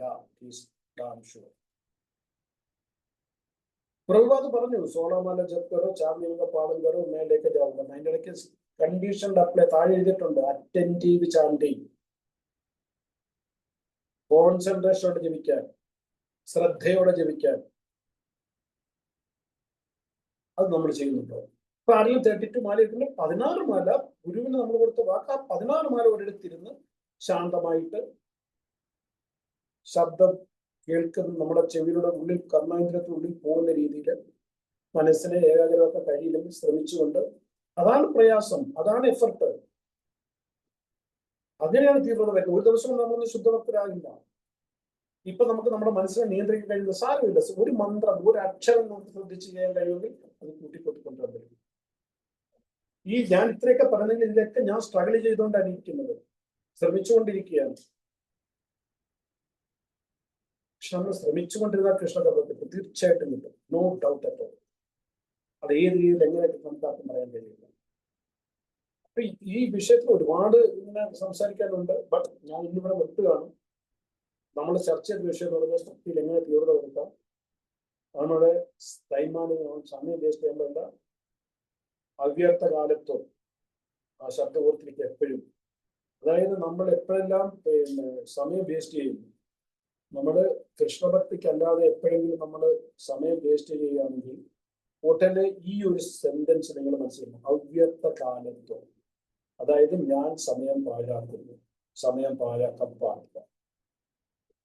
അതായത് നമ്മുടെ ജീവിതത്തിൽ കിട്ടുന്ന ഓരോ നിമിഷവും, ഓരോ അവസരവും നഷ്ടപ്പെട്ടു പോയ നമ്മുടെ കൃഷ്ണസ്മരണ പ്രേമം തന്നെയായിരിക്കും. എപ്പൊ നമ്മൾ മൊബൈലിൽ കൂടുതൽ ടൈം വേസ്റ്റ് ചെയ്യുന്നു, അതിനകത്ത് വേറെ ആളുകൾക്ക് കൂടുതൽ ആവശ്യമില്ലാത്ത കാര്യങ്ങൾ സംസാരിക്കുന്നു, ഈ ഒരു സെന്റൻസ് നിങ്ങൾ ഒരിക്കലും മറക്കരുത്. അവ്യർത്ഥ കാലത്വം, സമയം പാഴാക്കരുത്. ആ ഒരൊറ്റ സെന്റൻസും നമ്മുടെ ഭക്തിയിൽ നമുക്ക് മാറ്റങ്ങൾ വരും. ഞങ്ങളുടെ അമ്പലത്തിൽ ഒരു മാതാജി ഉണ്ട്, മിഡിൽ ഏജ് മാതാജിയാണ്. എന്നെ ഭയങ്കര ഇഷ്ടമാണ്, എനിക്ക് അവരുടെ ഭക്തി നല്ല സേവനത്തിൽ ഇഷ്ടമാണ്. അപ്പൊ അവരെയൊന്നും 16 മാല ജപിക്കുന്നു. ഒരു ദിവസം ഞാൻ അവരോട് ചോദിച്ചായിരുന്നു, ഇഷ്ടമാല ജപിക്കുന്നതൊക്കെ ചോദിച്ചിട്ടുണ്ട്. ടൈം എടുത്തേക്കുന്നത് ഞാൻ പറയാൻ ഞാൻ ഐഡിയ ആയിട്ടെന്ന് വെച്ചാൽ, അമ്പലത്തിൽ രാവിലെ വരും, അവർ 4:30 അമ്പലത്തിൽ വരുന്നു, 5 മണിക്ക് മംഗളത്തിനാണ് തന്നെ, പിന്നെ 10-12 മണി ഒരുപാട് സേവ ചെയ്യുന്നത്. ഞങ്ങൾ ഇതിന്റെ ഇടയ്ക്ക് ബാക്കിയുള്ളവരുടെ വർത്തമാനം നിർത്തിക്കഴിഞ്ഞാൽ കുറഞ്ഞ 4 മാല ഇരിക്കാൻ പറ്റും. ബാക്കിയുള്ള വർത്തമാനം പറയാൻ നിർത്താൻ പറയും. ഇപ്പൊ അവർ 5 മാല ഇരിക്കുന്നുണ്ട്. എന്നെ കാണുമ്പോൾ ആരെങ്കിലും വർത്തമാനം പറഞ്ഞുകൊണ്ടിരിക്കും, എന്നെ കാണുമ്പോൾ ചിരിക്കും. അതിന്റെ അർത്ഥം നമുക്ക് പാഴാക്കാൻ സമയമില്ല, നമ്മുടെ ജീവിതമൊക്കെ തീർന്നു കഴിഞ്ഞു. ഏതാണ്ട് റിട്ടേൺ ടിക്കറ്റ് പോക്കറ്റ് കിടക്കാൻ സമയവും ഡേറ്റ് മാത്രം ഉറച്ചാൽ മതി. അത് ഭഗവാൻ നനയ്ക്കുന്നത്. ഇന്ന് രാത്രി നമുക്ക് ഇന്ന് പോകേണ്ടി വന്നാൽ നമ്മുടെ ഗതി എന്തായിരിക്കും എപ്പോഴും ചിന്തിച്ചിട്ടുണ്ടോ? അറ്റ്ലീസ്റ്റ് നമുക്ക് നമ്മളോട് തന്നെ ഒരു സമാനത, ഞാൻ എന്റെ പ്രയാസം, എന്റെ തീവ്രതയ്ക്ക് വേണ്ടി ഞാൻ ശ്രമിച്ചു, ബാക്കി ഭഗവാന്റെ ഇഷ്ടം. അപ്പൊ നമുക്കിന്ന് എത്താം. അടുത്ത ക്ലാസ് 2 ആഴ്ച കഴിഞ്ഞുള്ളൂ. കാര്യം അടുത്ത ആഴ്ച എല്ലാവരും വൃന്ദാവനത്തിൽ പോകണമെന്നുള്ളത് പറഞ്ഞു. അതിന്റെ അടുത്ത ആഴ്ച 31-ാം തീയതി ഞാൻ 31-ാം തീയതി ഞാൻ യാത്രയിൽ നാസിക്കിലോട്ട് പോവാണ്. യാത്രയിലായിരിക്കും. അത് കഴിഞ്ഞുള്ള ക്ലാസ് മുതൽ പുതിയ വിഷയം എന്താണ്, പല ഐഡിയ കിടപ്പുണ്ട്. ഭാഗവതത്തിന് ഒന്ന് ഇൻട്രൊഡ്യൂസ് ചെയ്യണം. ഭാഗവത മഹാത്മ്യം, കാര്യം ആൾക്കാരുടെ ഉള്ളിൽ ഭാഗവതം വായിക്കാനുള്ള ഒരു ത്വര ഉണ്ടാക്കണം, ഇങ്ങനത്തെ ആഗ്രഹമുണ്ട്. അതെന്താണെന്ന് ഞാൻ മഹാരാജോട് പറയാം. ഇനി ഞാനൊന്ന് നിർത്തുകയാണ്. ആർക്കെങ്കിലും ഇത് ചോദിക്കാനോ പറയാനുണ്ടെങ്കിൽ അത് പറയാം. ഹരേ കൃഷ്ണ.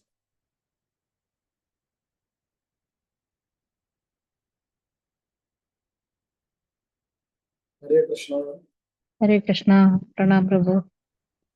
വളരെ പ്രധാനപ്പെട്ട കാര്യങ്ങളാണ് പ്രഭു പറഞ്ഞു തന്നത്. 4 കാര്യങ്ങളില് 4 കാര്യങ്ങൾ, അത് ധാം തന്നതും ഒക്കെ ഈ ചൈതന്യ മഹാപ്രഭുവിന്റെ ഇതിൽ തന്നെ ഉൾപ്പെട്ടതാണല്ലേ പ്രഭു? വൃന്ദാവൻ ധാം പ്രഭു നമുക്ക് തന്നത് 4 കാര്യങ്ങളാണ്: കൃഷ്ണപ്രേമം, കൃഷ്ണനാമം, കൃഷ്ണധാമം, രാധാറാണി. രാധാറാണി എന്ന് പറഞ്ഞാൽ രാധാറാണിയുടെ കൃഷ്ണപ്രേമത്തെ കുറിച്ച് നമ്മൾ അറിയുന്ന ചൈതന്യ മഹാപ്രഭുവിന്റെയാണ്. അതെ അതെ. ഈ 4 കാര്യങ്ങളെ നമ്മൾ മുറുക്കി പിടിക്കണം. രാധാറാണിയെ പറ്റി വേറെ എങ്ങും പറഞ്ഞു കേട്ടിട്ടില്ല ഇതുവരെ. ഒരിടത്തും പറഞ്ഞു കേട്ടിട്ടില്ല. മഹാപ്രഭു വന്നപ്പോഴാണ് രാധാറാണിയെ പറ്റി ശ്രീശ്രീയുടെയും ചൈതന്യരാമത്തിന്റെയും ഭഗവാന്റെ ജീവിതത്തിന്റെയും ഭഗവാന്റെ നാമം ഹരേ കൃഷ്ണ മന്ത്രമാണോ പ്രഭു ഉദ്ദേശിച്ചത്? ഭഗവാന്റെ നാമം തന്നു എന്ന് പറഞ്ഞു. ഹരേ കൃഷ്ണ മന്ത്രം അതിന് മുമ്പ് ഉണ്ടായിരുന്നു, പക്ഷെ പോപ്പുലർ അല്ലായിരുന്നു. ചൈതന്യ മഹാപ്രഭുവാണ് നമുക്ക് ഫ്രീ ആയിട്ട് തന്നത്. അതെ. അതിനു മുമ്പ് വലിയ വലിയ ആചാര്യന്മാരും വലിയ വലിയ ബ്രാഹ്മൺസും മാത്രം ജപിച്ചിരുന്ന മന്ത്രമായിരുന്നു, ആർക്കും അറിയില്ലായിരുന്നു. അതെ. അദ്വൈതാചാര്യ ആ മന്ത്രം ജപിച്ചിട്ടാണ് ഭഗവാൻ ഇവിടെ പ്രത്യക്ഷപ്പെടുത്തിയത്. ഹരകൃഷ്ണ മന്ത്രം ജപിച്ചിട്ടാണ്. ഹരേ കൃഷ്ണ. ഈവൻ നാരദ മുനി സത്യയുഗത്തിൽ ധ്രുവ മഹാരാജിന് പോലും ഹരകൃഷ്ണ മന്ത്രം കൊടുത്തിട്ടില്ല. ഓം നമോ ഭഗവതി വാസുദേവ കൊടുത്തത്. ഓം നമോ ഭഗവതേ വാസുദേവ. പ്രഹ്ലാദ ചരിത്രത്തിൽ പോലും ഹരകൃഷ്ണ മന്ത്രത്തിനെ കുറിച്ച് പറഞ്ഞു. കാര്യം ഇത് ഭൂലോക പ്രേമധൻ എന്നാണ് പറയുന്നത്. ഭൂലോക പ്രേമധൻ ഹരിനാം ഹരേ കൃഷ്ണ മന്ത്രം. ഭൂലോകത്തിലുള്ള ആ മന്ത്രം ഭഗവാൻ ഔട്ട് ഓഫ് കോസ്ലെസ് മേഴ്സി, ഭഗവാന്റെ കൃപ എങ്ങനെങ്കിലും നന്നായിട്ട് വിചാരിച്ച് അതുകൊണ്ട് തന്നു. കാരണം ഇത് ഈസി വാക്ക് ഓവറാണ്, അതുകൊണ്ട് കൊണ്ട് തന്നതാണ്. ഹരേ കൃഷ്ണ മന്ത്രത്തിനെ കുറിച്ച് എവിടെയും വേറെ ഒരുപാട് നമുക്ക് അറിയാൻ വേറെ എങ്ങും പറ്റത്തില്ല. ആചാര്യന്മാരുടെ കൂടെ മാത്രം നമുക്ക് അറിയാൻ പറ്റുള്ളൂ. ഒരുപാട് പറഞ്ഞിട്ട് അതായത് 1-2 പുരാണത്തിൽ ടച്ച് ചെയ്തിട്ടേ ഉള്ളൂ. അപ്പൊ എല്ലാം തന്നു ഭഗവാൻ വന്നിട്ട്. ഈ നമ്മൾ 10ാം ക്ലാസ്സൊക്കെ പാസ്സാകാൻ വേണ്ടി മോഡറേറ്റ് മാർക്ക് കൊടുത്തിട്ടില്ല, എങ്ങനെയെങ്കിലും പാസ്സായിക്കൊണ്ടെന്ന് വിചാരിച്ചു. അതേപോലെ okay. Hari Bol. Hare Krishna. Thank you പ്രഭു. പ്രണാം. കൈയുടെ എങ്ങനെയുണ്ട് പ്രഭു? കയ്യ് എങ്ങനെയുണ്ട്? വേദനയുണ്ട്, പക്ഷെ അതിന്റെ ബുദ്ധിമുട്ടുണ്ടാക്കുന്ന വേദനയല്ല. ഇങ്ങനെ ചെറിയ ഇരിക്കും ആ വിരലോട് എന്തെങ്കിലും ചെയ്യുമ്പോൾ. പക്ഷെ ജപിക്കാൻ തുടങ്ങി. എനിക്ക് ആ കുറെ ദിവസം ഒരു 10 ദിവസം ഞാൻ കരഞ്ഞു പോയി. കാര്യം ഇതിലാ ജപിച്ചത്. എനിക്ക് പിന്നെ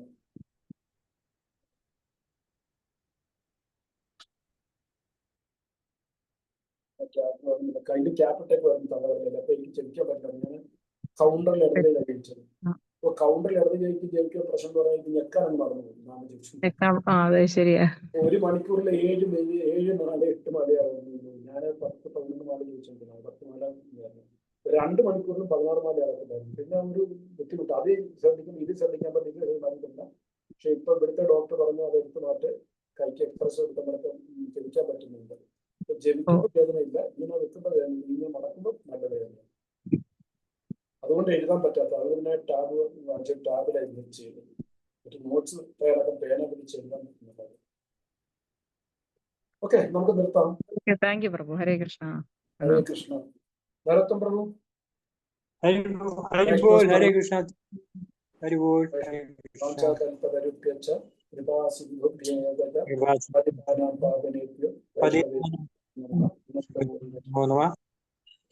जय ജയ്. जय गौरव प्रेमानंदे. हरि हरि बोल.